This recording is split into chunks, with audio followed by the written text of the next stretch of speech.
Assalamualaikum warahmatullahi wabarakatuh. Selamat siang Sobat JKN dimanapun berada. Kembali lagi hari ini, siang ini kita menyapa teman-teman semua di live on air hari ini.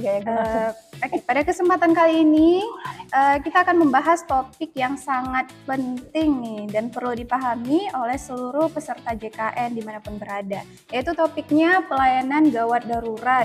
Masih banyak banget masyarakat yang belum memahami kapan sebenarnya kondisi itu bisa dikategorikan sebagai gawat darurat dan bagaimana sih prosedur pelayanan yang betul yang dikategorikan sebagai gawat darurat nih. Sebelumnya kita perkenalan dulu dengan pemateri kita, yaitu Kak Sheila. Boleh diperkenalkan diri dulu Kak? Halo teman-teman Sobat JKN, kenalin nama saya Mursilawati, saya sebagai staf verifikator di kantor cabang Tapak Tuan. Tapi biasanya orang-orang manggil saya Sheila ya, mungkin ada juga sih nama kecil saya dipanggilnya Nono. Jadi teman-teman boleh panggil saya Sheila. Mungkin bisa jelaskan nih Kak, jabatannya di BPJS itu sebagai apa dan kerjanya itu gimana Kak? Iya, saya verifikator di kantor cabang Tapak Tuan. Jadi kerjaan saya itu ya memverifikasi seluruh klaim yang ada di kantor cabang Tapak Tuan. Sakit, puskesmas, non kapitasi, pokoknya semua jenis klaim yang ada di BPJS Kesehatan. Jadi topik kita hari ini Kak, pelayanan gawat darurat nih Kak. Ya. Jadi masyarakat itu perlu mengetahui ya Kak, bahwa sekarang kan ketika misal nih ada kondisi-kondisi seperti apa sebenarnya yang bisa dikategorikan gawat darurat gitu, dan apa sih sebenarnya gawat darurat itu gitu Kak? Mungkin bisa dijelaskan langsung Kak? Ya namanya aja gawat ya, udah gawat darurat lagi ya kan. Jadi kalau kondisi gawat darurat itu sebenarnya adalah kondisi medis yang mana kondisi yang dapat mengancam nyawa kalau lalai diberikan penanganan atau bisa beresiko bisa menyebabkan kecacatan fisik. Namanya juga gawat darurat ya. Sudah pasti kondisinya, jika kondisi tersebut emergensi bisa langsung mendatangi fasilitas kesehatan yang terdekat dengan tempat tinggal atau lokasi kejadian ya, misalnya ada kejadian kecelakaan lalu lintas atau kejadian penyakit yang mendadak ya atau tiba-tiba, itu bisa langsung ke IGD atau unit gawat darurat yang ada di yang lokasinya terdekat dengan tempat tinggal kita. Berarti bisa disimpulkan bahwa gawat darurat itu kategorinya nggak semuanya gitu ya Kak. Ada kategorinya yang masuk ke gawat darurat itu ya Kak. Contohnya tadi seperti yang Kak Sheila bilang tadi, seperti misal kecelakaan. Jadi kondisinya itu yang mengancam nyawa yang pertama ya.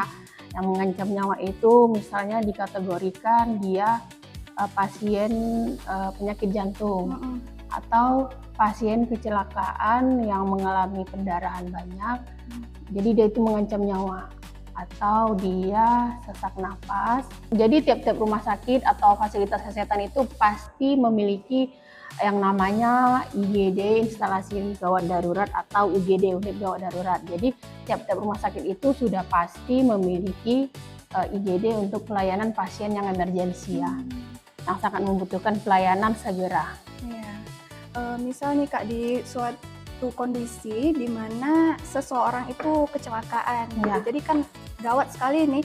Jadi dibawalah ke suatu rumah sakit, di mana rumah sakit tersebut rupanya belum bekerja sama nih dengan BPJS ya. Itu gimana tuh Kak? Misalnya nih ada pasien kecelakaan nih di satu lokasi. Nah, jadi untuk penanganan gawat daruratnya kita harus mendatangi fasilitas yang terdekat dengan lokasi kejadian. Jadi nggak bisa kita langsung milih ke sana aja lebih bagus, nggak bisa, karena kan dia ini kan kondisinya gawat darurat ya, harus segera ditangani.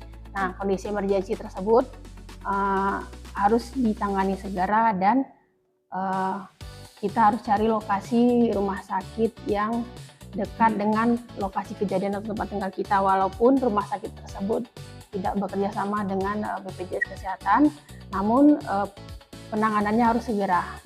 Untuk administrasi nanti bisa diurus belakangan. Kak ya. Iya, baik. Selanjutnya nih Kak, mungkin bagi teman-teman semua yang ada bergabung di live, boleh silakan komen aja, berikan pertanyaannya, mungkin bisa dijawab oleh pemateri kita ya. Misalnya nih Kak, apa yang dilakukan misalnya ketika tidak termasuk kategorinya gawat darurat gitu Kak, di pemeriksaannya begitu. Yang namanya IGD atau instalasi gawat darurat itu kan memang pasien yang datang berkunjung, bukan berkunjung ya, pasien yang datang ke sana itu adalah pasien yang memang betul-betul membutuhkan pelayanan medis segera ya, yaitu pasien gawat darurat tadi atau emergensi. Jadi jika memang kondisinya misalnya dia baik-baik aja, tidak termasuk kategori emergensi, jadi nanti begitu sampai di IGD tersebut yang berhak menentukan dia kategorinya emergensi, gawat darurat atau tidak itu tenaga medis.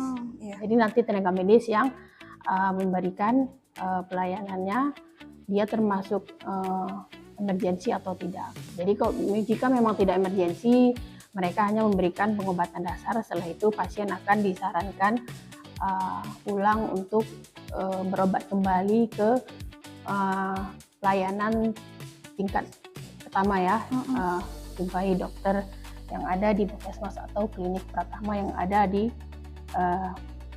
tempat tinggal peserta. Mungkin kita langsung jawab aja ya Kak pertanyaan dari kolom komentar ini. Boleh? Iya. Kayaknya udah banyak nih ya. Iya, udah banyak banget nih ya. Kak. Udah nggak sabaran semua nih. Ya, ini dari masih merantau. Bahas terkait apa nih kakak-kakak cantik? Ya, kami ini membahas tentang pelayanan gawat darurat ya. Boleh di komen-komen aja di kolom komentar ya. Iya.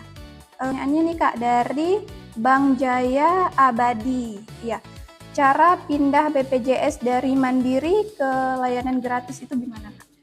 Itu boleh langsung ke kantor BPJS Kesehatan Cabang Tapak Tuan ya, langsung ke bagian ADM, ada di lantai 1.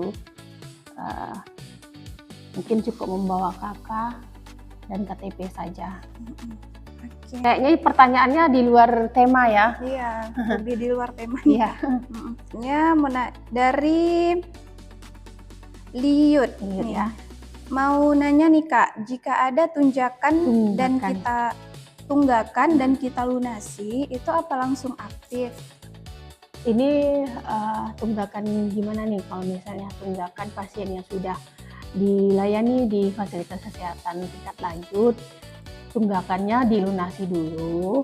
Setelah itu nanti ada denda pelayanan. Setelah terbit denda pelayanan, setelah dilakukan pembayaran, baru langsung BPJS-nya aktif. Jika memang hanya tunggakan saja, begitu dilakukan pembayaran, BPJS-nya langsung aktif. Jadi langsung bisa digunakan. Oke, selanjutnya nih Kak, dari T titik nih. Bu, kalau baru bikin yang mandiri kan harus nunggu 14 hari baru aktif. Iya, kalau untuk BPJS mandiri itu nunggu 14 hari dulu baru aktif, atau bisa langsung diaktifkan jika memang pesertanya membutuhkan pelayanan medis. Ini masalahnya nih Kak, dari Kak T ini kalau belum 14 hari nih Kak dipakai buat lahiran, bisa langsung aktif nggak? Bisa aja sih sebenarnya. Jadi nanti langsung dilaporkan aja ke Pandawa, bisa ya kan, Nek? Ke nomor Pandawa ataupun langsung ya kan, nomor Pandawa ada kan yang di atas, nomor 0811 8165 1615. Jadi untuk keluhannya bisa langsung disampaikan, nanti dibantu oleh kakak-kakak cantik yang ada di bagian ADM di lantai 1 untuk pengaktifannya ya. Selanjutnya nih Kak, dari Hafsya. Kak, kalau PBI nggak aktif tapi kita darurat gimana nih Kak?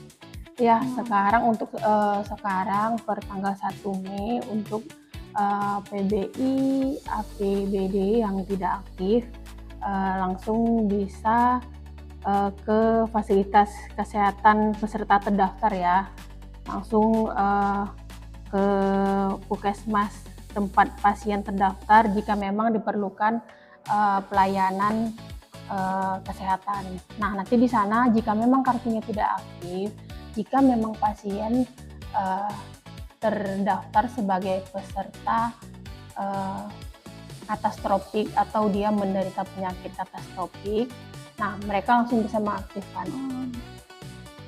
Jadi pesertanya tidak perlu takut ya jika memang dia non-aktif. Untuk pengaktifannya langsung di fasilitas kesehatan tingkat pertama tempat peserta terdaftar. Selanjutnya nih Kak, dari Kak Putri. Kak, suami di perusahaan, tapi perusahaannya nggak mau proses-proses untuk masukkan saya ke BPJS-nya. Gitu. Bisa dimasukkan sendiri nggak Kak? Oh, kalau untuk PBPU ya, kerja mandiri ya, itu bisa langsung hubungi bagian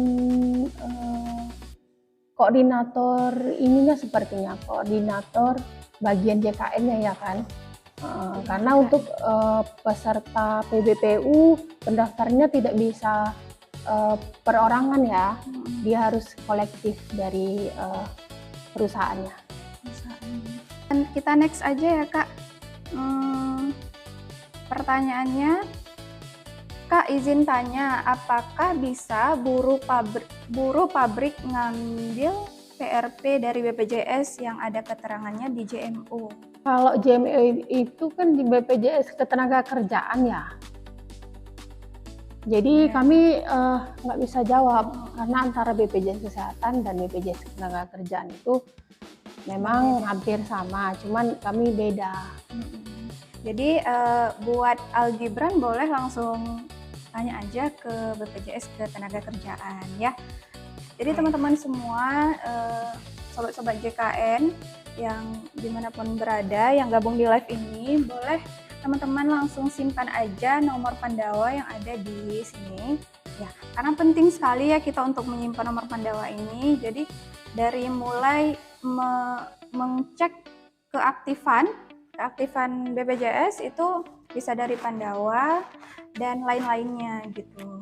Jadi mudah sekarang, nggak harus datang ke kantor ya, kita bisa langsung aja chat aja di nomor Pandawa itu ya. Oke, selanjutnya nih Kak. Ya, dari ini ya, dari Nyonya Revindo ya, ini pertanyaan yang agak menarik nih. Kak, dari KIS pindah ke BPJS Kesehatan, Paskes bayarnya berapa ya? Nah, ini dia nih. Itu KIS itu kan Kartu Indonesia Sehat. Kartu Indonesia Sehat itu kan termasuk ke dalam program BPJS Kesehatan ya. Jadi untuk segala administrasi ataupun biaya istilahnya pengurusan BPJS Kesehatan itu sama sekali tidak dipungut biaya ya. Jadi teman-teman jika memang ada oknum ya, ini di luar BPJS Kesehatan, jika memang ada yang menyampaikan atau meminta biaya, itu boleh dilaporkan saja langsung ke nomor Pandawa boleh, atau ke pengaduan. Jadi sama sekali selama ini kita tidak pernah meminta biaya apapun untuk pengurusan kartu BPJS. Iya, sepertinya banyak ya pertanyaan ya hari ini ya teman-teman.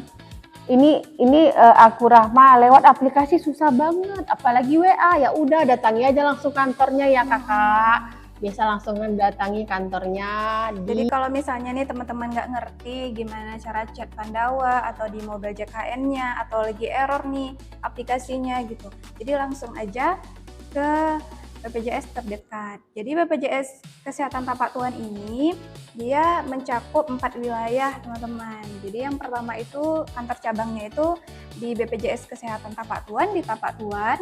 Yang kedua ada di Subu Salam, yang di Kota Subu Salam. Yang ketiga ada di Aceh Singkil. dan yang keempat itu ada di Gayo Luwes. Teman-teman yang berada di 4 wilayah ini, kabupaten kota ini boleh mengunjungi kantor perwakilannya masing-masing, gitu ya. Mungkin sekian teman-teman semua. Kalau ada pertanyaan, kita akan live lagi. Di 1 minggu itu ada 2 kali live. Nanti silahkan bergabung kembali di BPJS kantor cabang Tapak Tuan, ya. Mungkin mohon maaf apabila ada kesalahan. Terima kasih atas perhatiannya. See you teman-teman. Pamit undur Sobat diri. JKN semua. Kami undur diri. Wassalamualaikum warahmatullahi wabarakatuh. Dadah.